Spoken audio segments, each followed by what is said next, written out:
Hi, good morning, and welcome back to Create, Share, Inspire podcast. This is episode, what is this, 744? Oh my goodness, we're almost halfway to 800. Well, not really. We're almost halfway to 1600, I guess, but we're almost halfway between 700 and 800.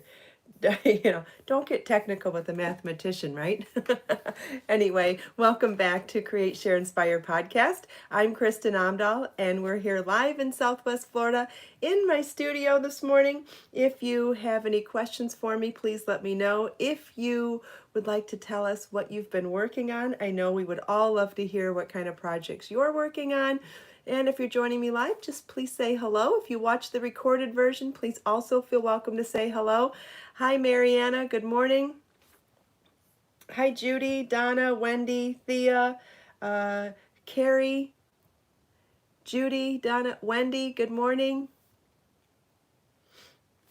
Hi, Rita and Lisa. Good morning. Welcome back to Create, Share, Inspire podcast. Pamela's working on another poppy scarf. That's great. Oh, another poppy scarf square. Got it. Okay, so you're working on the poppy scarf and you're on one of the squares. Great. Hi, Lily. Hi, Debbie. Hi, Susie from Las Vegas. Hi, Lorraine. Hi, Grace. Hi, Melissa. Good morning. Hope everybody's having a good day. Hi, Joe. Hi, Jackie. It is chilly here this morning. Hi, Nadine. Hi, Jackie. It is 50 degrees here this morning, and you all know that that's super cold for me. I know it's not cold in the real world, but in Southwest Florida, that's really cold. So it was 50 degrees when I got up this morning. Didn't reduce the temperature too badly in the house, but it's cold. Hi, Proverbs. Hi, Lizzie. Good morning. I think I'm caught up on names. Oh, good. Pamela's working on the poppy scarf and she knows the pattern now, so it's becoming zen-like. Isn't that the truth? Hi, Diane. Once you get established in a pattern, not every pattern, but a lot of patterns can become a zen project because once you memorize what you're doing, you can kind of just go on autopilot, and I think that's where we all get a lot of the thing that's also therapeutic too because it wipes the other thoughts from your head. Hi, Sharon. Hi, Joyce. Hi, Marcia and Carla. Good morning, everybody. Lizzie's working on the Dora blanket. Wonderful. I feel like my hair looks like a day one. I'm very excited about that. I don't know if I did something different yesterday or if my hair's starting to get trained, but I'm pretty excited that I'm getting 2 days in a row of smooth and down hair. And that's kind of exciting when you're trying to train your hair to not be washed every day. Usually day two, I have to do braids or something else. So to be able to wear my hair down on day two is very exciting. Also, I cut my own hair last night. I pulled all my hair over, held it in front of me over the garbage can, and snipped the ends off. I wish that I would have cut a little bit more. I don't feel like it looks like I cut that much, but I did cut an inch, so we'll see. Thanks, Joyce. Thank you. Yes, it's very exciting. It's not easy to train your hair to do this. So yeah, any signs of improvement is very exciting. Thank you, Carla. I can't believe this is day two hair. Amazing. It looks like day one hair. Anyway, thank you, Judy. Judy's sharing a link to one of my favorite hair products, and that's that Wow product. So when you put it on your hair before you blow dry, if your hair is trained to not need washing every day, it says on the website that it will keep its smoothness and its anti-frizz qualities for 3 days. And here's testament to that. I put it in yesterday before blow drying, and my hair looks just as smooth right now as it did yesterday when I freshly blow dried my hair. So that's really amazing. I love to be able to show real life examples of things like that. It's one thing for a company to write something in their product description, but it's another thing to see a real world application. And you actually saw me live yesterday and today, so that really is a testimonial. Let's see. Good morning, Constance. Hi, Geraldine. Okay, and the blow dry brush that I use, which I love, Judy's posting that one too. So easy, especially if you're not coordinated to do a round brush and blow dry with two different hands, which I cannot do. I have that tool that's the round brush and the blow dry in one piece. And for an amateur, if you're an amateur like me at doing your hair, it is so much easier. So much. In fact, if you are interested, we could always do a tutorial video on that. Oh, Grace says it's the best one she's ever used. Yes, me too, Grace. I absolutely love, love, love it. I probably won't ever blow dry my hair traditional way ever again. I'd let a professional blow dry my hair in a blowout, but that's the best version for me to do my own blowout. Okay, so you may recognize what I'm wearing today. I'm wearing the Margot top. As you can see, there it is in the short sleeve top version up there, and I'm wearing it in the longer tunic slash dress version today. And it's something that you could belt or not belt, and you could belt it and blouse it up if you wanted to and make it more of a tunic. And I brought out a few different belts so you could see some different options. So I'm wearing a navy blue dress underneath the navy blue tunic slash dress, and wearing the dress as the underdress as a slip. Now, if you were to blouse up the Margot, then it looks more like a tunic over a dress rather than a dress over a slip. Does that make sense? So when I blouse this up a little bit and make it a little shorter, the dress underneath ends up looking more like that's the dress and this is the overlaying tunic over the top. Whereas when you leave it longer, it looks like the underdress is working as the slip and this is the dress on top. Obviously, a navy belt at the moment. I wanted to show you how it looked with a couple different black belts, and then black belts, not like karate black belts, just black belts, and how it looked with a couple of neutral belts, neutral colored belts. So these are the two stretchy belts that you can find in my Amazon shop that I've worn and shown you many, many times. Now, the reason I would switch from the black or the tan when I'm wearing navy on navy, and this is actually really cool that navy works this way. You can do brown accessories or you can do black accessories, and it really just depends on what you're going to wear for your shoes in your bag. If you're going to do brown or natural shoes in a bag, then you're perfectly fine wearing a tan or brown belt. But if you wanted to wear black accessories like a black bag or a black shoes and black bag, then I would switch to a black belt. Like that. And then what I also thought was that this particular belt, this is old, it's just in my closet. This one is black, but it has a lot of silver on it, which I think covers up the blackness of it. And so if you're not liking the black on blue as much, you could always go with something that's more metallic and then either pick up and then wear your shoes. Your shoes could be metallic as well, or you could still wear black or silver or something else. So lots of different options there. And you know, you can be on, some people like to mix blue and black and some people don't. Whoops. I happen to like them together, but I know not everybody does. So that's why I wanted to show you some of those different options. Does anybody have any questions about that? Oh, and if you don't own a navy belt, you could always make a belt. Where's that belt we were using the other day?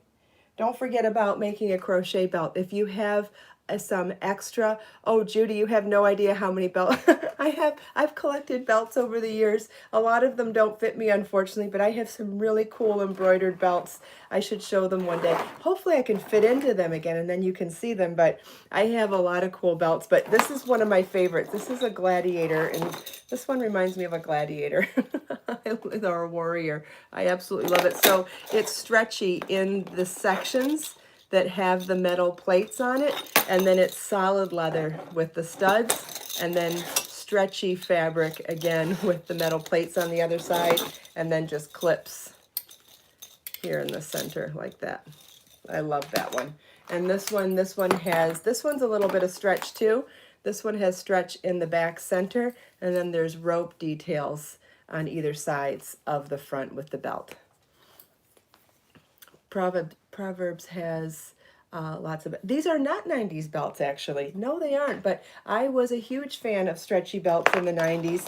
And because of that, anytime I find a belt that has some stretch in it, I am definitely leaning towards it. And that's because I feel like you have so many more options with a belt that has a little stretch in it for styling things that you wouldn't normally wear a belt with. So these belts don't actually work great with going through belt loops in your pants or your jeans. I think non-stretchy belts are better for that. But oh, we have a guest this morning. You know what? Right before the podcast, he was looking at me. I said, "You want to be on the show this morning, don't you?" "Well, what are you doing, buddy? You can't just sit on my desk. And you can't show them your butt either. That's very inappropriate, honey. How about just say hello?" That reminded me of a meme I saw recently where there was this little girl that said she was getting kicked out of Zoom class because her cat was mooning the camera. It was so funny. So Bjorn almost mooned you guys. I apologize. I stopped him just in time. Oh, you don't want to be held like this, do you? Look at that face. He says, "Help me. I want out." You came to me, buddy. Say hi, everybody. Hi. He says, "Oh, heck no. Get me out of here." Oh, my goodness. He's so silly. He's coming back around. Yeah, okay. Anyway, what were we talking about? Oh, stretchy belts and the fact that there are so many different ways you can use them with things that aren't necessarily belted. So like I was saying, whether you wanted to blouse this up to make it more of a tunic top that's longer, or if you wanted to just cinch in the waist, you can, it's really great ways to style something that's just not necessarily made with a belt, used with a belt. If you have extra yarn left over when you're making something, if you want a belt in the same color, again, great way to make a belt that then gives you more styling flexibilities as well. Because if you wear a belt that matches the top you're wearing, then you're open to whatever color shoes or accessories that you want to wear, shoes and bag and what have you. And then there's a third option if you make a belt, especially with a stitch pattern that's open like this. See how there's mesh holes in there? You could take a belt and weave it in and out of these. Where is that belt that I was showing the other day? Wish I could find it. Oh, it's got to be here. It's got to be close by. No? What was I showing it with? Maybe, okay, well I can demonstrate with a knitting needle instead. Really quickly. So pretend like this is your knitter crocheted yarn belt. You would find the waistline, whether you wanted to do an empire waist up here or a natural waistline here or wherever it made sense to you. You could weave that belt in and out of the holes of the fabric like that. And then as you made it all the way around the front, you'd be able to cinch the waist in there. Which reminds me of something else from the 90s that I loved. And that's when you could cinch things just in the back here. What if you only had enough yarn left over to make a small chain or a small cord, you could just add that chain here and cinch the back of something, or you could do a tiny little bit of corset tying back there to cinch it closed in the back. How cute would that be? All right, we need to do that one day on the show. We'll take one of the looser garments, like Sweet Clara top or something. Yeah, we used to have clips and we had ties and all sorts of cool things in the 90s. Sometimes flowy tops had ties on the side that you could tie in the back, and sometimes we had those clips that would be on opposite sides of a little piece of stretchy ribbon you could clip back there. But if we made a chain that was long enough to do a tiny bit of corset tying back there, you could transform a flowy top really well. So my suggestion would be that we do it with something like the Sweet Clara top that's already A-line and has holes in it. Something that has a solid fabric in the bottom might be a little more difficult to do, like the Kimmy top that's knit with stockinette stitch throughout the lower body, or the Mandy top, they might be a little more difficult because you'd have to be really careful not to compromise the stitches in a solid stitch section. But something that already has holes would be a great candidate. So if I remember for tomorrow or one day this week, I will bring the Sweet Clara top or something like it, put it on the mannequin, show you how to do the corset tying, and then I'll try it on. I'll try it on before and after as well, so you can see how much it transforms the top. Oh, this is going to be exciting. That's probably my favorite accessory from the 90s, hands down, is the ability to cinch things in the back and give you some shape to flowy tops and fabrics. Might be one of my favorite accessories that no longer exists of all time. It's possible. It's one of my favorite things that we've ever done. I've always wanted to bring it back. So maybe it's time to bring it back. Anyway, does anybody have questions about what I've talked about so far? Very flattering.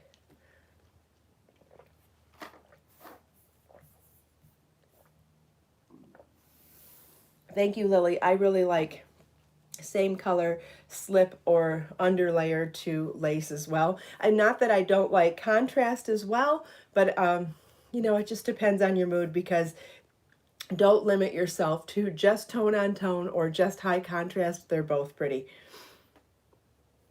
Yep, everything old is new again. Absolutely. I agree, Sandshell. As you can see, my underlayer slip dress is a little too long for this dress, and I just didn't have time to tuck it up this morning.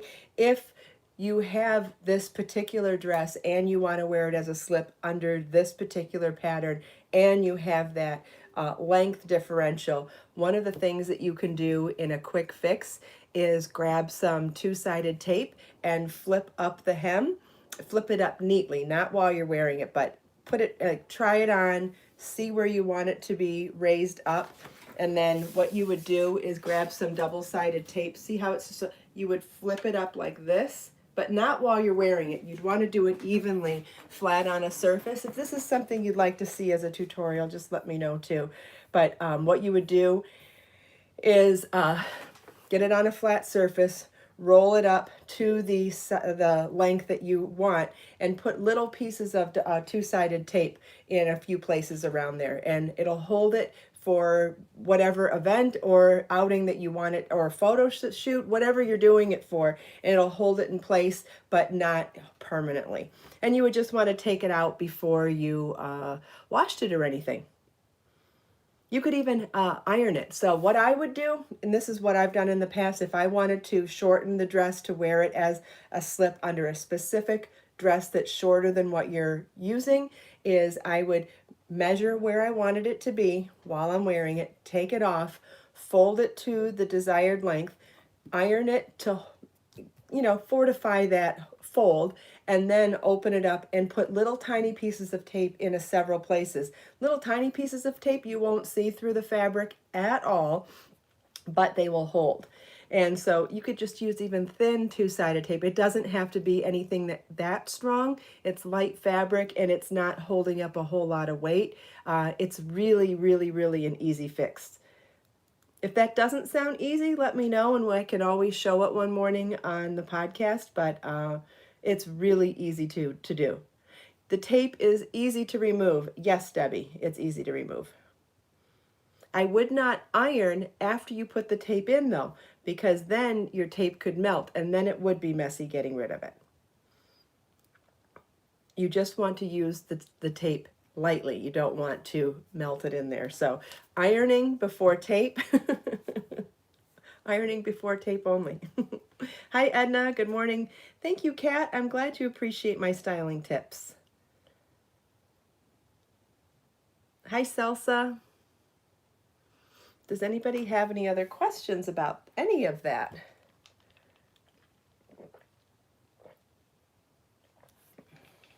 I'll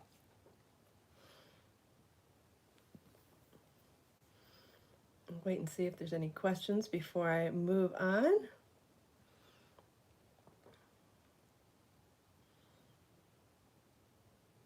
Okay, I don't see any more questions unless, and YouTube seems to be moving the comments at a regular pace this morning, so that's nice too. Uh, Yes, Sharon, there is a significance why I wear this necklace always. This was a gift from Marlon when he was about 5 or 6 years old. So what does that make it? A 14 or 15-year-old necklace now. It was a Mother's Day present from him many, many years ago, and I just always wear it because I happen to love it. I love the size, I love the shape, and I love the way it hangs. I love how it's weighted on the one side. In fact, this heart was the inspiration for the logo for Project Kristin Cares as well. And so the significance of the logo of Project Kristin Cares is that this heart symbolizes me and my business, and then the heart dangling from it is whatever I'm helping lift up. So the proceeds from the sales of my business help lift up people that we help in Project Kristin Cares. And that's why there's two interlocking hearts. But if you were to line this heart over the heart that's dangling, you'll see that it is the same shape. So I put it on the same angle with the same kind of shape. So it shows that through our efforts, we help lift others up. Thanks, Lizzie. I don't know if you mean the Project Kristin Cares logo or my logo, the KO. I love my KO logo too. I would love to turn that into a belt buckle one day. Wouldn't that be cool? Will Moonstone be back in Be So Fine? It's available in Be So Fine Tidbits, Kimberly. I do have some in Tidbits. I believe it's not. I believe it's only. Hopefully we're back, and I'll just keep talking just in case we are back. So I showed you a large project this morning, but we are coming up on the holidays, and it seems like a really great time to actually remind you about quick last minute gifts. If you've been following me a long time, you know I have tons and tons of last minute gifts, starting with 2 books really focused on that. Where is the other one? And if you already have these books, bonus, you have 2 treasure troves here of last minute gift ideas if you're looking to make handmade things.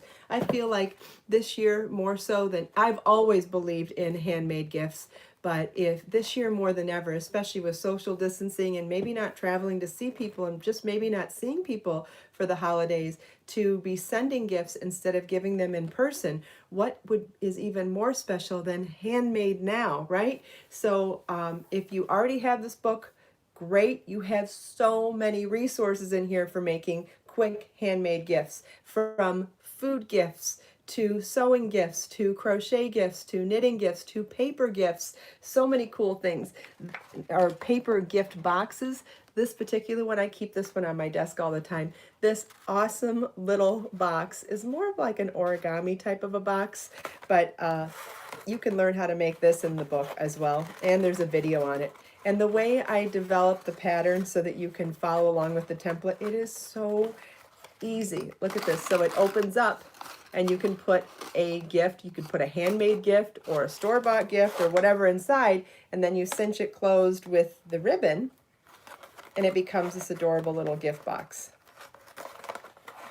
You would just want to use something heavier like cardstock in order for it to hold, but isn't that gorgeous? All it takes is cardstock, a paper hole punch, and a little bit of ribbon. It's just spectacular. Anyway, that's only one of the sewing projects. We've got tons of sewing projects and paper projects, making handmade cards, combining knit and crochet elements to embellish cards, so many things. Then we've got a whole bunch of knitting gifts, crochet gifts, and food gifts. I know a lot of you have made the recipes in here, and some of them are just, well, I like all of them, but I'm a little partial. But I know some of the ones that people have made lots and lots of times and they love are my toffee recipe. Where is it? Let's see if I can find food. Did we put food in the front? Of course we put food in the front. There are vegan items in here if you have vegan friends to cook for. There are cheesy things, there are spicy things, there are savory things, there are sweet things. There's a chai spice mix you could make for the tea lover in your life. We have homemade granola that is just out of this world with different spice options. Then we have spice nuts. Also, these spice nuts are healthy. We use egg whites instead of butter to adhere the coating, the spice coating to the nuts. So easy, very healthy and delicious. Oh, no bake energy balls flavored like baklava. So yummy. Here's the toffee recipe that a lot of people have had such great results making from my recipe, and it is so delicious. I have people that request this every year. It's so yummy. Simple syrups would make a beautiful gift. Not difficult to make at all. Just go buy some cute jars.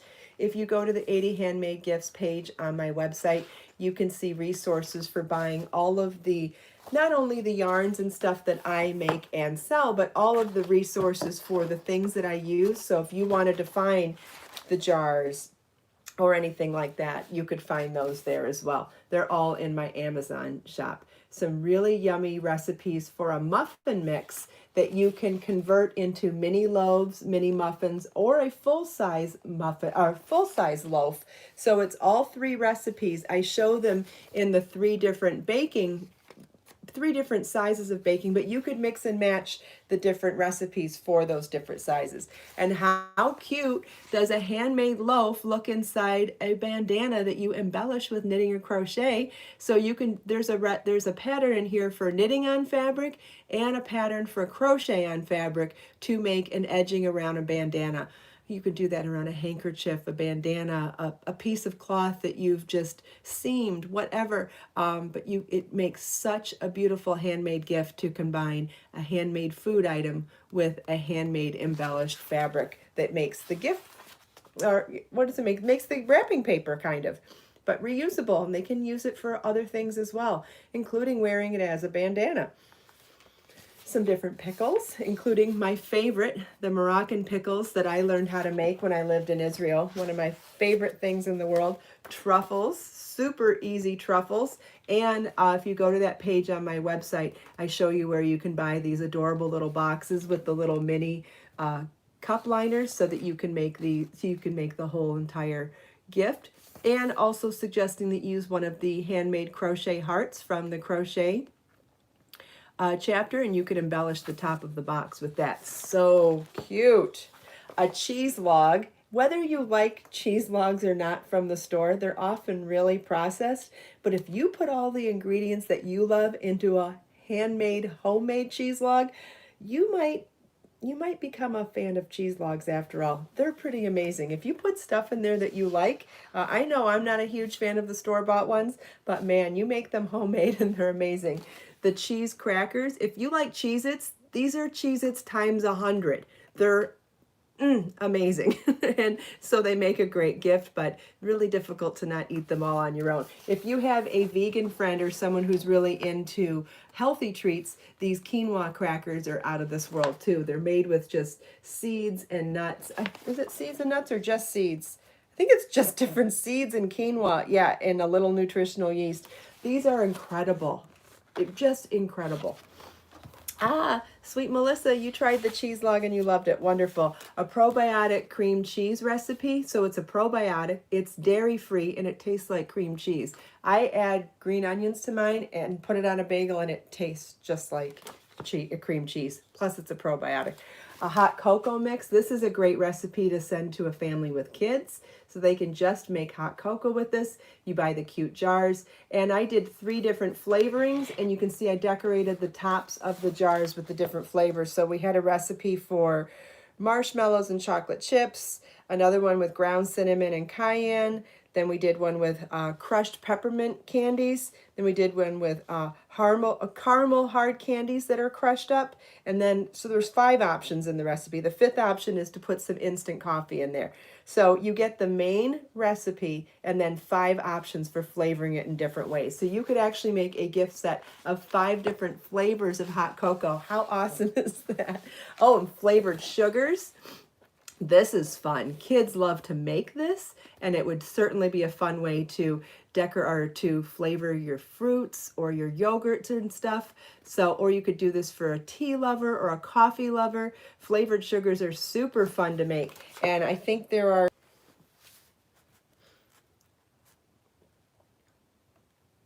okay, I think we're back now. So there's 3 base recipes. One's for how to make the sugar with dried fruits. One's for how to make the sugars with,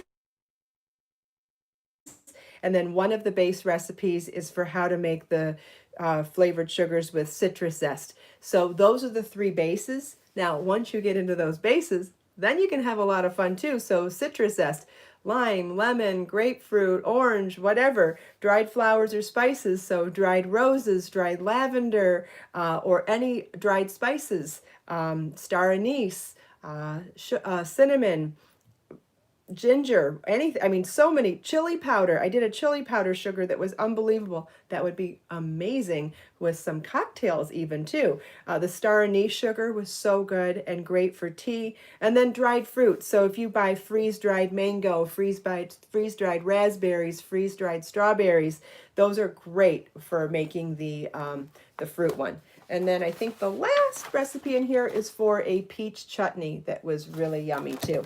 So as you can see, not only are there a lot of recipes in there, but I feel like there's a large variety. So if there's different types of people with different types of food needs, there's kind of a little bit of everything. So there's things that are sugar, sweet based. There's things that are savory based. There's things that are vegan or gluten free. There's a little bit of everything involved in there. So you can probably find something to fit the need for whoever you want to make a gift for. Then if you're familiar with my crochet patterns, charts galore in all of the crochet patterns, and we have stuff like different bags, and so the bags end up being a project that you can make as a standalone gift, or they can be the gift bag that the other gift goes in. So lots of ways you can combine bags that way. So there's several bags. Then we have a couple of bowls in here, and I found so you can make this bowl out of yarn, make it into the shape of a bowl or the shape of a shallow hat, let's say, and then you put this product on it and it turns completely stiff and becomes a bowl. How cool is that? Did one of those in both knitting and crochet. The edging for the napkin. Then there's lots of jewelry in here too. So there's just so much. There's so much. And so there's all of those different types of things in the knitting chapter, in the crochet chapter, jewelry in both, hats in both, dishcloths in both, washcloths in both, small scarves, all things that don't take long to make. And then a whole chapter on sewing projects, and then some miscellaneous things like how to make bath bombs, which is a great gift and not very difficult to make. Some sewing projects if you like to sew. I know one of the things I've made over the years for people that they absolutely love are my eye pillows. I fill them with flaxseed and lavender seeds, and the way it feels, the weight on your eyes as you're resting, it doesn't have to be for sleep. It can be for resting, meditation. It is so relaxing. I have a girlfriend who swears it helps her with her migraines. She gets chronic migraines, and I'm not saying it's a cure for them, but she swears that this really does help her sometimes. And I love hearing that anything I've made helps somebody. My goodness, just amazing. But these are always a hit, and they take, oh my gosh, no time to make. Look at 2 seams. So easy, or maybe 3. Reversible tote bag. So if you wanted to pick 2 fabrics that coordinate, you could do a reversible tote bag. So it can look one way, and then you flip it around and make it the other way. And not difficult to do. It has a flat gusset on the bottom too. You can make stitch markers for somebody who if you want to make a gift for a knitter or crocheter but don't know what kind of yarn they like or don't know what kind of projects they like, you can make stitch markers for them. And notice how they're on the lobster claw clasps so that they can open and close. Yes, Grace, just like with all of my books, everything's printed with 14-point font. So it's very, very, very easy to read. A pinafore apron. This is also reversible. Super cool. Makes a great gift for a gardener or a baker or a painter. fabric boxes, so many different, lots of paper crafts. And like I said, lots of jewelry too. I will try to organize some of the smaller projects that I have of patterns that are knit and crochet and show you. Maybe we'll do a small bag day and we'll do a jewelry day, and I'll just remind you of some of the projects and the different yarns that they use. But to start with, oh, so many last minute gift ideas, so many. And whether you have 52 crochet gifts or 80 handmade gifts, they both have so many last minute gift ideas. Not just for the holidays, any time of year. If you are sources, if you don't, there's several ways you can get them. They're available as paperback books that you can get personalized and autographed by me on my website. They're also available as ebooks for instant download on my website, and they are available on Amazon Prime throughout the world, so you can get it shipped to you through Amazon in whatever country you live in. Also, I think they're available on barnesandnoble.com if that's where you like to shop, but lots and lots of ways to order them. Also, most of the patterns are available, the knit and crochet patterns are available as standalone PDF patterns. So if there's just one or two things that you want and you don't want the whole books, you can download the knit or crochet pattern separately. The one thing I haven't done yet is separated out the chapters of this book yet. I haven't separated out and just done a PDF of just the cooking recipes or just the sewing projects or just the knitting or just the crochet. If you'd like this separated out as separate PDF downloads for each chapter, I could do that, but otherwise it's available collectively now. That's a lot to talk about. Does anybody have any questions? And we went late. Yes, and there's no glare on the paper. Yes, the cover is glossy. These are great points you're bringing to the books. I print all of my books with glossy covers, but matte pages inside. Look at the difference. Can you see that difference?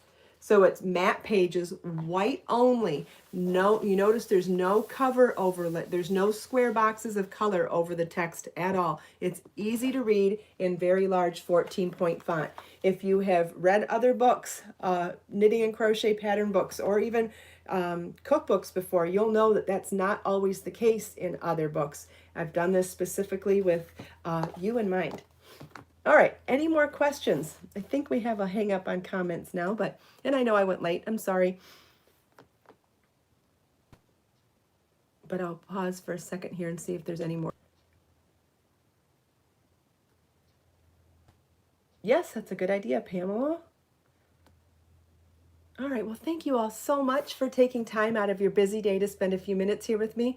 I hope you enjoyed the little styling demo, show and tell, chatting with me and everyone else. And we'll focus more on small gifts for the rest of the week, so because it might be fun to, I don't know, maybe inspire you to make some more handmade gifts for the holidays. I think that it's just such a special way to tell someone that you care. Let us make time to create, share, and inspire today and every day. Have a wonderful day, everybody, and I'll see you tomorrow. Same time, same place. Bye-bye.